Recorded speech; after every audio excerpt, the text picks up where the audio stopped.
Good morning. Whoa. 4:16 in the morning. That broken clock of mine back there. I gotta take it apart and fix that head on it. We're getting to the clock. Oh, it got jarred. In travel, so the minute hand come apart. It swings around. Only the hour hand is on. And so you can almost tell what time it is, but not quite. It looked like it was 3:30 by that clock. This little display here is always on Eastern Standard Time. Never can change it. Don't understand how to control the thing. Okay. We're going to continue with Daniel 7. And this, it's taking us to the beast system, and from here we're going to be going to the continuation of it. And that's where we're going to be making our big study at. That's where we're going to have more questions. Here we do have some answers. In the first year of Belshazzar, king of Babylon, Daniel had a dream and visions of his head upon his bed. Then he wrote the dream and told the sum of the matters. Daniel spoke and said, I saw in my vision by night, and behold, the four winds of the heavens strove upon the great sea. And four great beasts came up from the sea, diverse from one another, diverse one from one another. The first was like a lion, and had eagle's wings. I beheld till the wings thereof were plucked, and it was lifted up from the earth, and made stand upon the feet as a man, and a man's heart was given to it. And behold, another beast, a second, like to a bear, and it raised itself up on one side, and it had 3 ribs in the mouth of it, between the teeth of it. And they said thus to it, Arise, devour much flesh. And this I beheld, and lo, another, like a leopard, which had upon the back of it 4 wings of a fowl. The beast had also 4 heads, and dominion was given to it. And after this I saw the night visions, and behold, a 4th beast, dreadful and terrible, and strong exceedingly, and it had great iron teeth. It devoured and broke in pieces, and stamped the residue with the feet of it, and it was diverse from all the beasts that were before it, and it had 10 horns. And I considered the horns, and behold, there came up among them another little horn, before whom there were 3 of the first horns plucked up by the roots. And behold, in this horn were eyes like the eyes of a man, and a mouth speaking great things.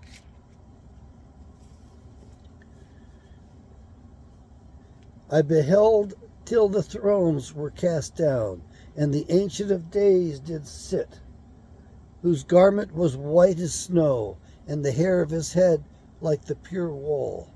His throne was like the fiery flame, and his wheels as burning fire. A fiery stream issued and came forth from before him. Thousands ministered to him, and 10,000 times 10,000 stood before him. The judgment was set, and the books were opened. I beheld then, because of the voice of the great words which the horn spoke, I beheld even till the beast was slain, and his body destroyed, and given to the burning flame. As concerning the rest of the beasts, they had their dominion taken away. Yet their lives were prolonged for a season and time. I saw in the night visions, and behold, one like the Son of Man came with the clouds of heaven, and came to the Ancient of Days, and they brought him near before him. And there were given him dominion and glory and a kingdom, that all people, nations, and languages should serve him. His dominion is an everlasting dominion which shall not pass away, and his kingdom that which shall not be destroyed. I, Daniel, was grieved in my spirit in the midst of my body, and the visions of my head troubled me. I came near to one of them that stood by and asked him the truth of all this. So he told me and made me know the interpretation of these things. These great beasts, which are four kings, which shall arise out of the earth. But the saints of the Most High shall take the kingdom and possess the kingdom forever, even forever and ever. Then I would know the truth of the fourth beast, which was diverse from all the others, exceedingly dreadful, whose teeth were of iron and his nails of brass, which devoured, broke in pieces, and stamped the residue with his feet. And of the 10 horns that were in his head, and of the other which came up, and before whom 3 fell, even of that horn that had eyes, and a mouth that spoke very great things, whose look was more stout than his fellows. I beheld, and the same horn made war with the saints, and prevailed against them, until the Ancient of Days came, and judgment was given to the saints of the Most High. And the time came when the saints possessed the kingdom. Thus he said, the fourth beast, Thus he said, the fourth beast shall be the fourth kingdom upon the earth, which shall be diverse from all kingdoms, and shall devour the whole earth, and shall tread it down and break it in pieces. And the 10 horns out of the kingdom are 10 kings that shall arise, and another shall rise after them, and he shall be diverse from the first, and he shall subdue 3 kings. And he shall speak great words against the Most High, and shall wear out the saints of the Most High, and think to change times and laws. And they shall be given into his hand until a time and times and the dividing of time.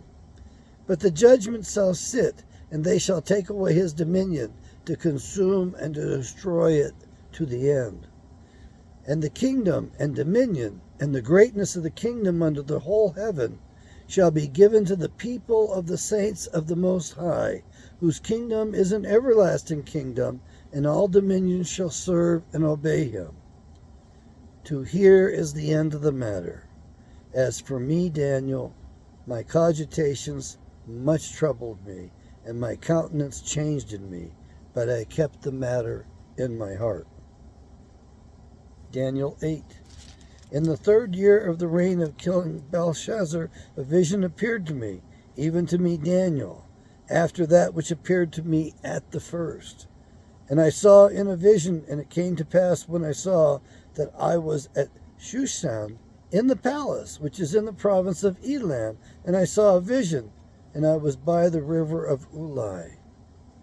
Then I lifted up my eyes and saw, and behold, there stood before the river a ram, which had 2 horns, and the 2 horns were high, and one was higher than the other, and the higher came up last. I saw the ram pushing westward and northward and southward, so that no beast might stand before him, neither was there any that could deliver out of his hand, and he did according to his will, and became great. And as I was considering, behold, a he-goat came from the west on the face of the whole earth, and touched not the ground, and the goat had a notable horn between his eyes, and he came to the ram that had 2 horns, which I had seen standing before the river, and ran to him in the fury of his power. And I saw him come close to the ram, and he was moved with bitterness against him, and smote the ram, and broke his 2 horns, and there was no power in the ram to stand before him. But he cast him down to the ground, and stamped upon him, and there was none that could deliver the ram out of his hand.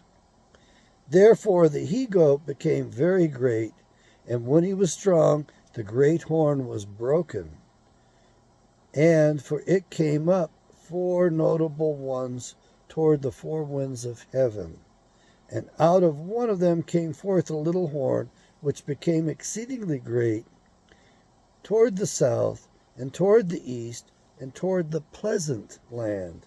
And it became great, even to the host of heaven, and it cast down some of the host and of the stars to the ground, and stamped upon them. Yet he magnified himself even to the prince of the host, and by him the daily sacrifice was taken away, and the place of his sanctuary was cast down. And a host was given him against the daily sacrifice by reason of transgression. And it cast down the truth to the ground, and it practiced and prospered.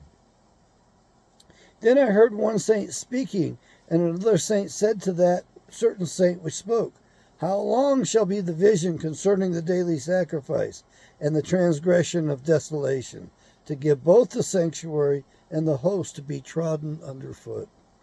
And he said to me, Unto 2,300 days, then shall the sanctuary be cleansed.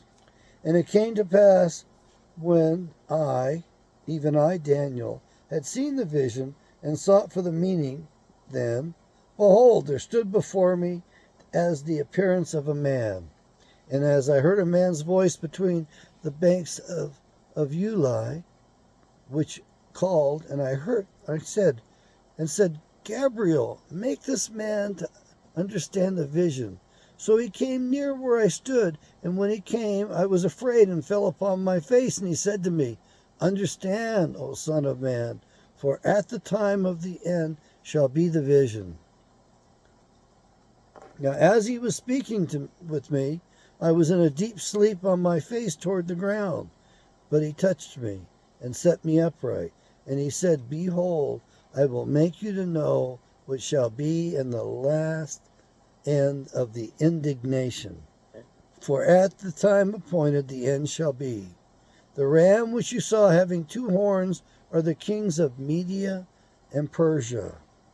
And the rough goat is the king of Greece. And the great horn that is between his eyes is the first king, Alexander the Great. Now that being spoken, whereas 4 stood up for it, 4 kingdoms shall stand up out of the nation, but not in his power. And in the latter time of their kingdom, where the transgressions have come to the full, a king of fierce countenance and of understanding dark sentences shall stand up. And his power shall be mighty, but not by his own power. And he shall destroy wonderfully, and shall prosper, and practice, and shall destroy the mighty and the holy people.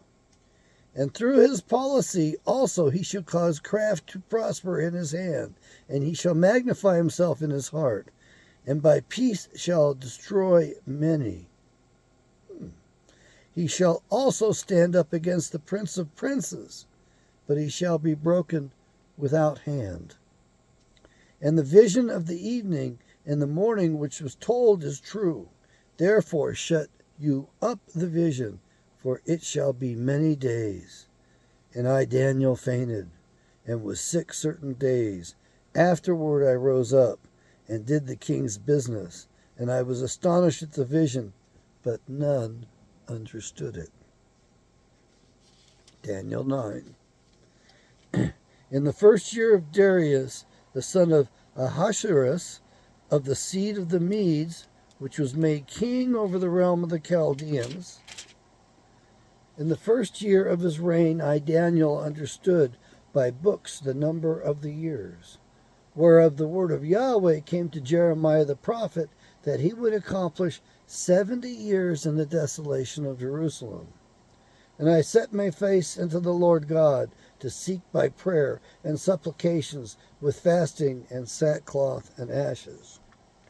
And I prayed unto Yahweh my God, and I made my confession, and said, O Lord, the great and dreadful God, keeping the covenant and mercy to them that love him, and to keep his to them that keep his commandments. We have sinned, and have committed iniquity, and have done wickedly, and have rebelled, even by departing from your precepts and from your judgments. Neither have we listened to your servants the prophets, which spoke in your name to our kings, our princes, and our fathers, and to all the people of the land. O Lord, righteousness belongs to you, but to us confusion of faces, as at this day to the men of Judah, and to the inhabitants of Jerusalem, and to all Israel that are near and that are far off. Through all the countries you have driven them, because of their trespass that they have trespassed against you.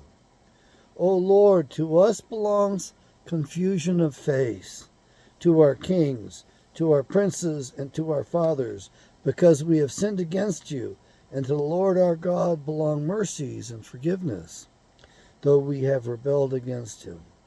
Neither have we obeyed the voice of Yahweh our God, to walk in his laws, which he set before us by his servants the prophets. Yes, all Israel has transgressed your law, even by departing, that they might not obey your voice. Therefore the curse is poured upon us, and the oath that is written in the law of Moses, the servant of God, because we have sinned against him.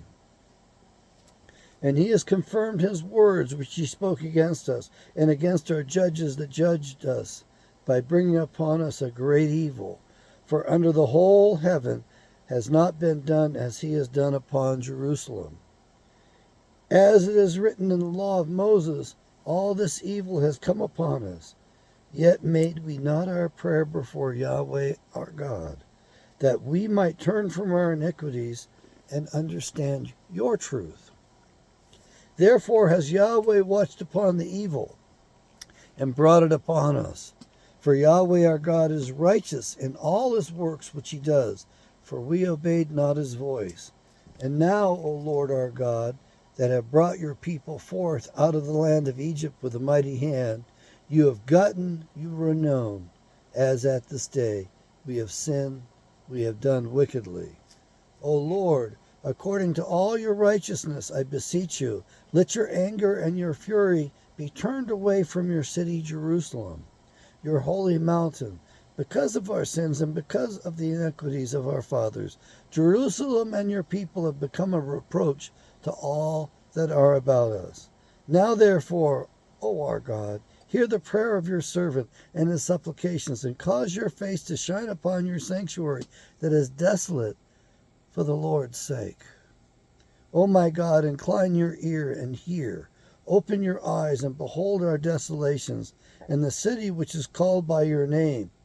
For we do not present our supplications before you for our righteousness, but for your great mercies. O Lord, hear, O Lord, forgive, O Lord, listen and do, defer not, for your own sake, O my God, for your city and your people are called by your name. And while I was speaking and praying and confessing my sin and the sin of my people Israel, and presenting my supplication before Yahweh my God for the holy mountain of my God, yes, while I was speaking in prayer, even the man Gabriel, whom I had seen in the vision at the beginning, being caused to fly swiftly, touched me about the time of the evening oblation. And he informed me, and talked with me, and said, O Daniel, I have now come forth to give you skill and understanding. At the beginning of your supplications the commandment came forth, and I have come to show you, for you are greatly beloved. Therefore understand the vision and understand the matter and consider the vision. 70 weeks are determined upon your people and upon your holy city to finish the transgression, and to make an end of sins, and to make reconciliation for iniquity, and to bring in everlasting righteousness, and to seal up the vision and prophecy, and to anoint the most holy.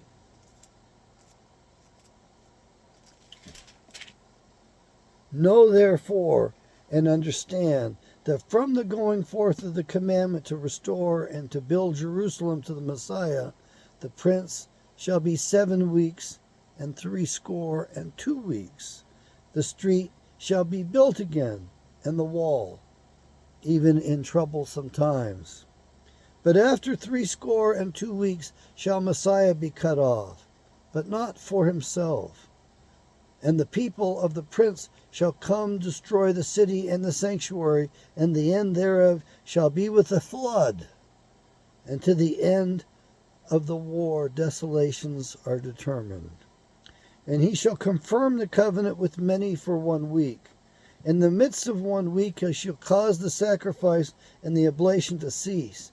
And for the overspreading of abominations he shall make it desolate, even until the consummation, and that shall be poured upon the desolate. I'm going to pause. I'm going to try to cover this slightly, not in depth. I think there's a lot of detail possible and available here, and a lot that I get wrong because I have to reread it, because this does interpret itself if you take your time with it. If you go about it, you realize that these are the different kingdoms that come up, and you realize that it predicts, prophesizes properly that Alexander the Great's kingdom will be divided between 4 different kings, including Ptolemy.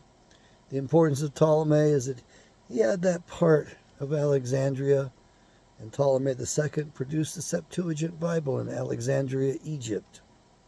And that's important to note because he's the one that took out the name of Yahweh from this Bible, approximately 275 BC. And we didn't get the proper name of Yahweh back in until 2015. And I think it went to print 2019. There's 2 copyrights in the cover. I think one is the date when it was, the work was put into form, and one was the date put into print. I'm not sure. But some things stand out. 70 years was the exile, and then they returned and they rebuilt the temple. And it was in bad times, just as it says right here. And also, confusion of face is something that stood out to me enough that I researched it a while back, and I can't for the life of me remember what confusion of face is. I actually used Google to look that up and Googled it, and I came up with several pages, and it helped.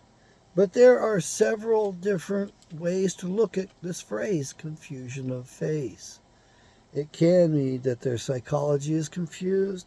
It can mean that their lineage is confused, that they are of mixed race. I prefer the term species.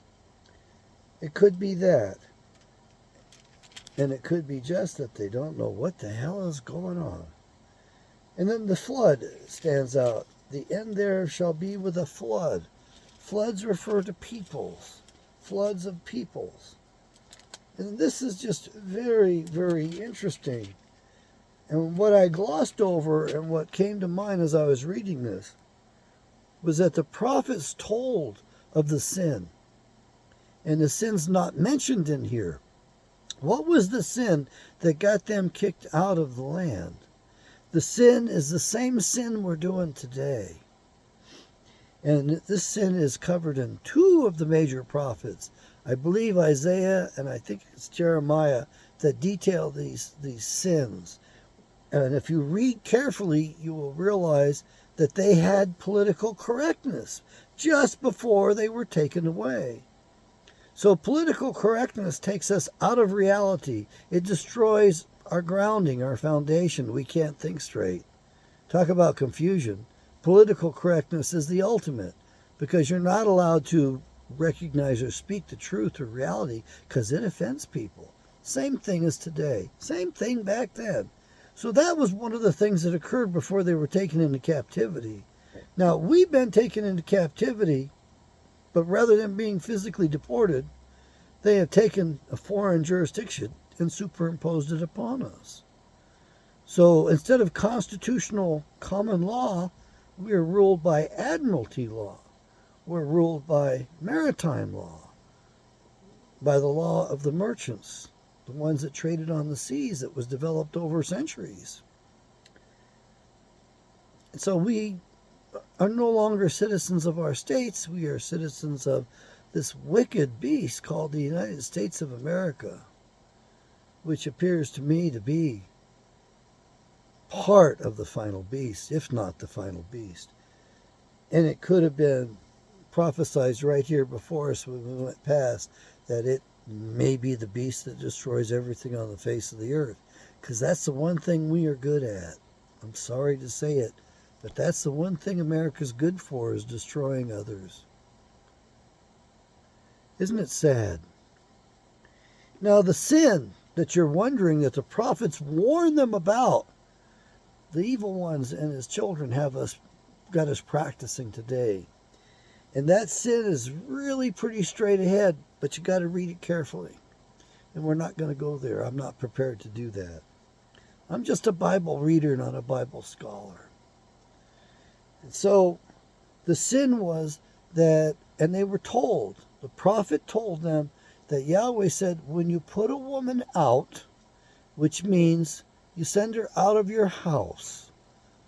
In other words, you divorce a woman. When you divorce a woman, you're not allowed to take her back.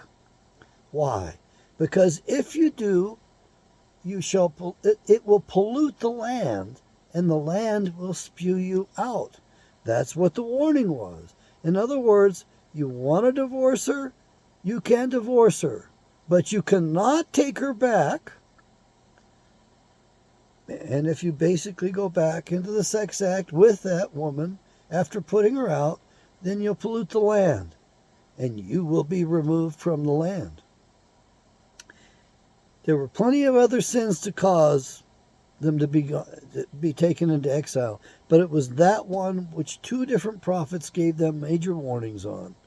They spelled it out for them, and we gloss over it today. Why? Because, well, everybody divorces and remarries, but that's not the problem. The problem is you go back to the previous spouse, and that's what screws things up. And in case you're wondering, my guess is that when you do that, it changes your spirit, your electromagnetic field, the aura that surrounds your body. This big, gigantic thing that expands off of your physical body. You know, we tend to think of the soul being that little tiny divine spark inside of us. And the Easterners think of, no, that soul is actually the extension of you and goes out into society a little bit, includes those around you a little bit, if you will.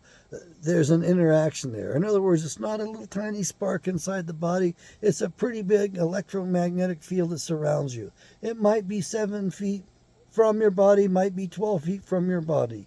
They built those palaces and castles in the medieval times with huge doors, wide doors. And I think that might have been to accommodate those spirits, so they could go through there without rubbing against the walls and the doors. And when you engage in sex with a woman, you do an oral imprinting. You have that exchange of energy. The souls actually do meet on that level. We don't understand it. We're in the dark ages. Our scientists will not research this and can't research it because our keepers don't want us to know truthfully, don't want us to know what's best for us. They want to destroy us.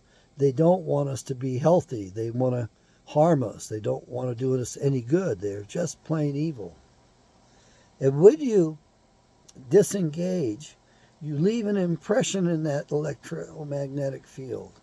And the thing is that according to the ancients and the ancient texts that came out of India, which, by the way, were written in computer language, they were written in binary language. Yeah, computer language aren't new. It's not nothing new. Probably is the oldest language on the planet. Akkadian, zeros and ones, ones and slashes. It was a binary language. Could you imagine trying to speak a binary language? That's what they did. Anyway, according to those old books on the technology of human beings, a man carries the imprint of his lover, of his sex partner, for about a year, and then it dissipates.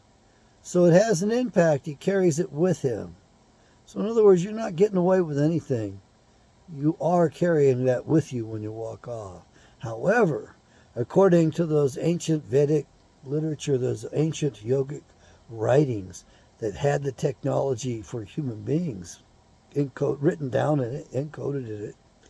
A woman carries the imprint of her lover forever.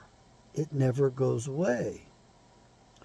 And so, from what I can tell, when a woman goes to another man and has sex with the other man, she gets her aura imprinted. It changes. And then she goes back to her husband, and according to those old yogis, she shocks him. This foreign impression upon her aura shocks him, and it's a shock from which he will never recover. It kind of drives him crazy. But when you get down to it, the women drive themselves crazy. And the stress and duress of the women, the instability is pretty obvious. And here we are denying the truth and the reality that's before us. But what we do know is this. Women were given more. They're given greater chemistry. They actually have much more of a balancing act to be healthy and to take good care of themselves. And so that crown that a woman is given requires a balancing act. So she does have to work harder at taking care of herself. She does need a shelter and proper place to be able to do that balancing act and be able to wear that crown of her femininity. She was given these extra powers for the purposes of motherhood. She's given extra abilities beyond what a man has, and it has everything to do with the fact that she is the bearer of life. She's the giver of life. She is going to give birth to children. She's going to carry them and give birth to children. Probably the most important job in the world. And so her chemistry is more delicate, more refined. It requires more balance. And when it gets out of whack, it gets out of whack. It's no fun for anybody. Here's the problem. Women are given these extra facilities for the purposes of motherhood. But when she uses these for womanly ways, and when it's particularly, and the easiest thing to understand, is when she uses this extra capacity to womanly ends, to manipulate and to dominate and to get her way, she drives herself crazy. That basically is the circuitry, the correction circuitry that Creator Father God Yahweh set up in females, in women. Look at the females of other species. Which are the most dangerous? The men? The males? Well, yeah, sure, they've got more strength, sometimes bigger power, sometimes. Not always, but sometimes, generally, that might be the way it goes. But look at which one will kill you, will protect the children to the end, will absolutely do destruction. Will stand up against a big boar, a big bear. The sow will take on a big male. She won't hesitate to. And her spirit, her strength, the adrenaline that courses through her body is enough that male bear knows better leave her alone because she'll kill him. It's the same with moose. Yeah, the ones with antlers are pretty dangerous, especially when they're in the rut. They go kind of crazy, a little bit psychotic, somewhat schizophrenic.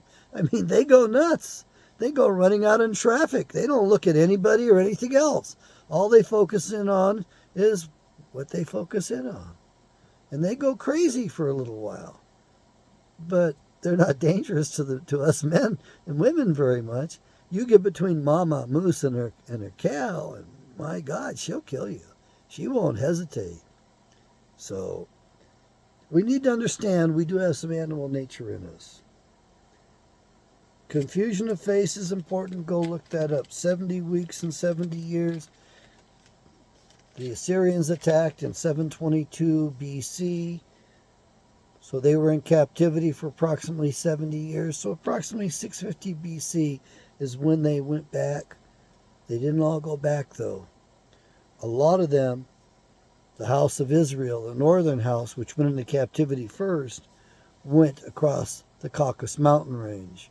And so when they talk about the lost tribes of Israel, don't worry, Creator Father Yahweh God knows where all of us are and who we are. Even though we don't know who we are, He knows who we are. He knows where we are.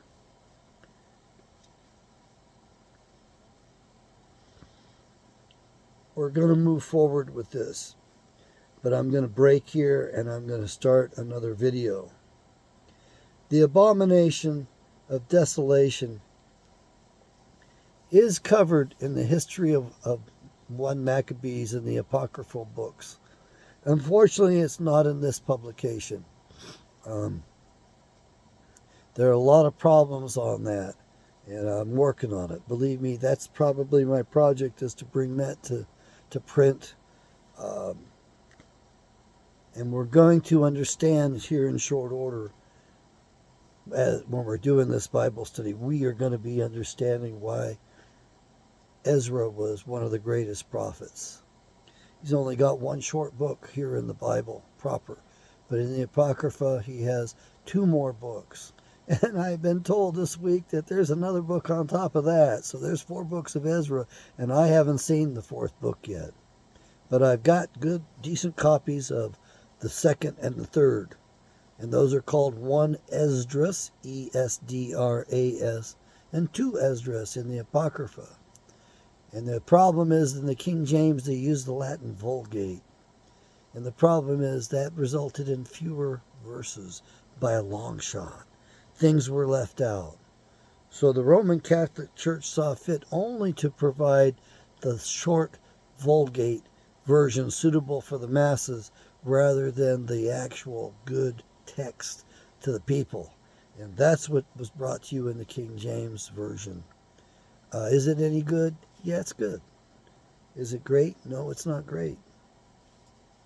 We'll get into that. All right.